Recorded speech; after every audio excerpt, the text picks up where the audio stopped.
I was at my grandma's in France when she decided to buy a new bookcase. While helping her tidy up, I stumbled upon a stack of old geo magazines she had been keeping for decades in the attic.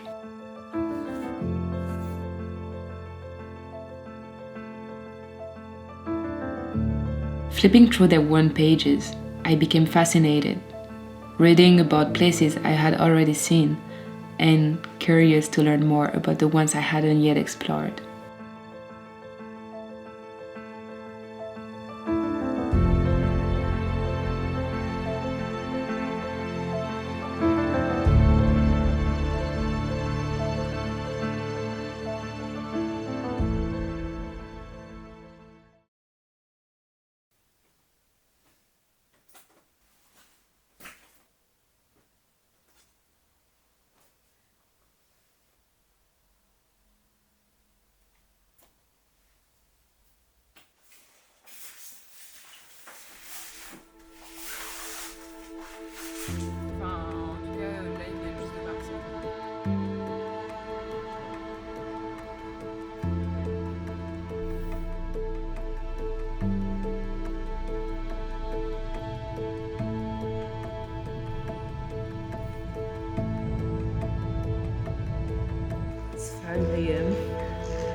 I made it in time. It's supposed to be okay. I'm a bit stressed out because I can't get my boarding pass and I have to do the check-in at the airport, but that will be okay. I hope so. Like I'm going like 2 hours now before the departure, so.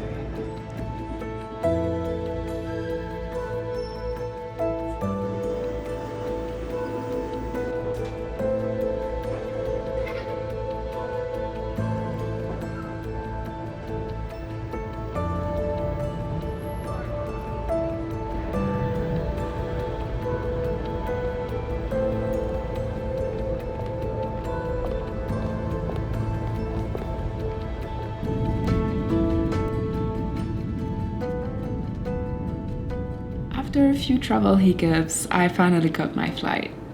And now, I guess it's time to answer the question you've probably been wondering since the started. Why Lebanon? And why now? It might not sound like the typical vacation destination these days, but by the end of this journey, I hope you will see it differently. The simple reason is family. My uncle lives there, and this time my dad, my aunt, and I decided to come visit him for a week.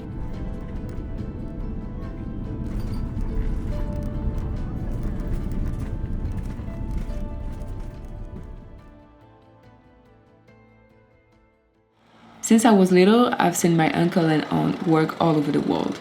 Cambodia, Kenya, Ireland, India, Madagascar, San Francisco, China. They settle in one place for a few years, then move on to the next. My uncle has been living in Beyrouth for almost a year now.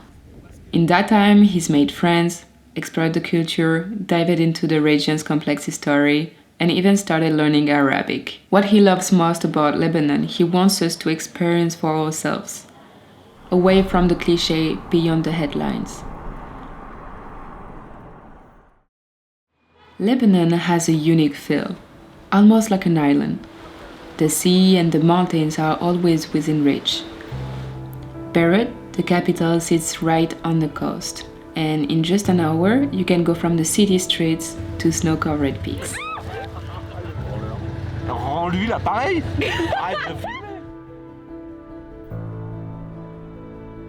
So, welcome to Deir el-Kamar, in the Chouf area, once the capital of the Mont Liban. It houses seraglios, palaces, church, and mosque. 60,000 years ago, a cedar forest took root nearby. In the Middle East, these are among the oldest and most treasured trees. This particular cedar, for example, is over 3,000 years old.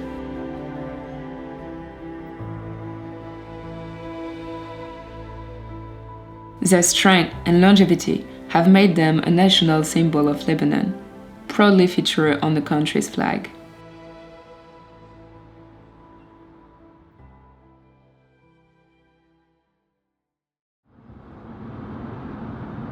Now, let's head to another remarkable place, Faraya. Located between 1,200 and 2,000 meters above sea level in the Qasserwan district. Faraya is home to the largest ski resort in Lebanon, in the entire Middle East, earning it the nickname the Lebanese Courchevel. We missed the ski season, but that didn't stop us from exploring the area by buggy, taking in the rugged terrain and breathtaking views.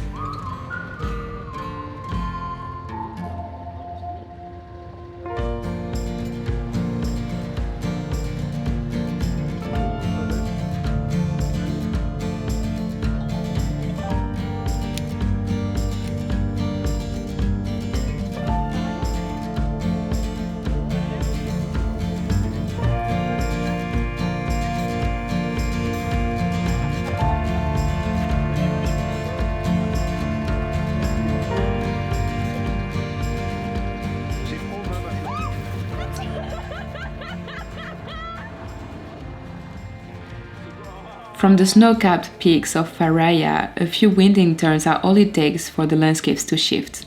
The pine forest gave way to olive groves, valleys opened wide, and the horizon stretched until it merged with the deep blue of the Mediterranean. Where rock meets water, Lebanon continued its story.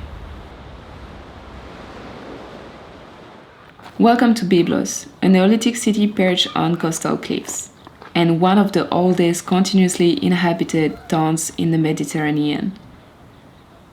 This ancient port was founded when Lebanon was still known as Phoenicia. The Phoenicians, among the earliest great seafarers, took the sea to trade, sell, and explore. Their most prized resource, cedar tree. Strong, durable, and aromatic, it became the backbone of their shipbuilding industry, enabling them to reach far-off lands. With their cedar wood, they traded with the Mesopotamians, Egyptians, and Assyrians. We now know that Egyptians' pyramids and temples were built using cedar from this very region, including coffins, beams, and structural frameworks. In return, the Phoenicians received goods like grain and papyrus.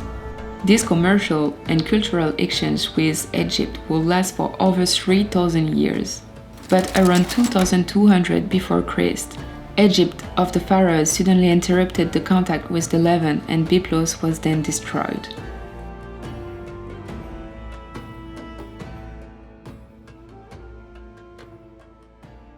Leaving the timeless shores of Byblos behind, the coastline leads us south, where the waves begin to meet a different kind of rhythm, the pulse of the city. Rising from the edge of the Mediterranean, Beyrouth emerged, a vibrant capital shaped by centuries of history, conflict, and resilience. Here, the sea gives way to sharply contrasting streets, Roman ruins beside modern towers, French architecture echoing through busy cafes, and a population that carries the memory of ancient civilization into the earth of contemporary life. Beyrouth has no prosperity, conflict, destruction, and rebirth. A true crossroads of civilization, Phoenician, Roman, Ottoman, then French. Each chapter has left a visible trace on the city's architecture, language, and spirit. Walking through its street, I was struck by how many people still speak French, not out of formality, but as something fully integrated into their identity. As a French visitor, I felt unexpectedly at home and deeply welcomed. But that familiarity stands in sharp contrast to the reality Beyrouth has endured. This is a city marked by hardship, a brutal civil war, the devastating port explosion of 2020, and a relentless economic crisis. Lebanon's economic collapse has been ranked amongst the world's worst since the 1800s by the World Bank. Since 2019, the Lebanese pound has lost more than 90% of its value. At the time of my visit, a ceasefire with Israel had just been declared, but the bombings hadn't stopped.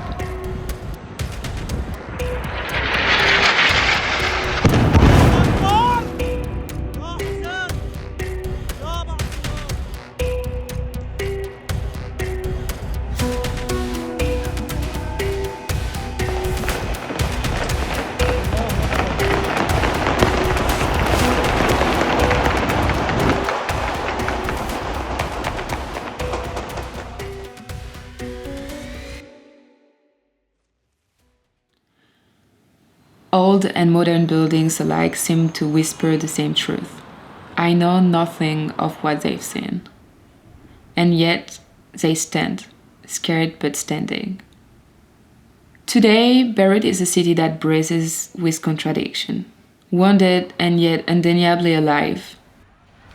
In the face of everything, it endures, carried by the humor, resilience, and unshakable pride of its people. Beyrouth continues to rise.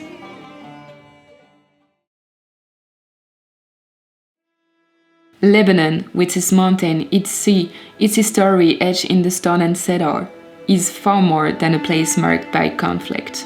It's a land of staggering beauty, layered cultures, and people whose resilience is both quiet and extraordinary.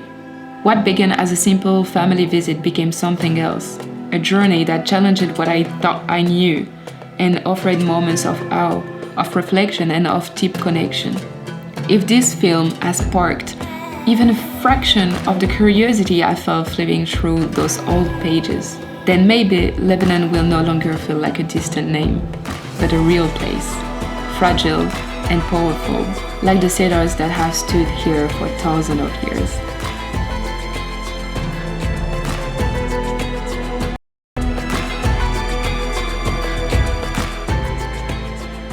If you enjoyed this journey and want to see more stories like this, feel free to like, subscribe, or share this video. It really helps the channel grow. Every comment, every bit of support brings this channel to life and helps me keep telling the story that often go unheard. And by the way, if you want to get some exclusive content, some of my picture for wallpapers on your phone or whatever, there is my Patreon in the link below, so check it out. I'll see you next time. Cheers!